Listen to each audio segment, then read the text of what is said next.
যুক্তরাষ্ট্র আওয়ামী লীগের আয়োজনে স্বাস্থ্য প্রতিমন্ত্রী ও প্রধানমন্ত্রীর বিশেষ সহকারীর সঙ্গে মতবিনিময় সভা অনুষ্ঠিত হয়েছে। নিউ ইয়র্ক প্রতিনিধি কানু দত্ত জানান, স্বাস্থ্য প্রতিমন্ত্রী ডাক্তার রোকেয়া সুলতান এবং প্রধানমন্ত্রীর বিশেষ সহকারী ও বাংলাদেশ আওয়ামী লীগের দপ্তর সম্পাদক ব্যারিস্টার বিপ্লব বড়ুয়ার সাথে এই মতবিনিময় সভা অনুষ্ঠিত হয়। যুক্তরাষ্ট্র আওয়ামী লীগের সভাপতি ডক্টর সিদ্দিকুর রহমানের সভাপতিত্বে ও সাধারণ সম্পাদক আব্দুস সামাদ আজাদের পরিচালনায় জ্যাকসন হাইটসের নবান্ন পার্টি হলে সভায় উপস্থিত ছিলেন যুক্তরাষ্ট্র আওয়ামী লীগ ও অঙ্গ সংগঠনের নেতারা। অনুষ্ঠানের শুরুতে সকল শহীদদের প্রতি শ্রদ্ধাঞ্জলি ও জাতীয় সঙ্গীত পরিবেশন করা হয়। বিপুল সংখ্যক নেতাকর্মীর উপস্থিতিতে অতিথিরা স্বাধীনতা বিরোধী অপশক্তির বিরুদ্ধে প্রবাস থেকে ঐক্যবদ্ধভাবে কাজ করার তাগিদ দেন। যাদেরকে আমরা পরাজিত করেছিলাম 3 দশক তারাই রাষ্ট্র পরিচালনা করেছে।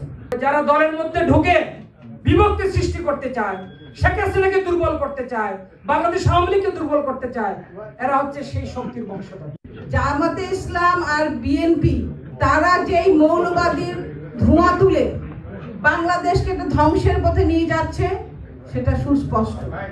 এদেরকে প্রতিহত করতে হবে। বাংলাদেশের প্রত্যেকটি বালিকণার মধ্যে লেখা আছে যে বঙ্গবন্ধুর নাম। 1, 2, 3 ঢাকায় জমি জিতে নিন 100% ক্যাশব্যাক সহ 20 কোটি টাকার পুরস্কার।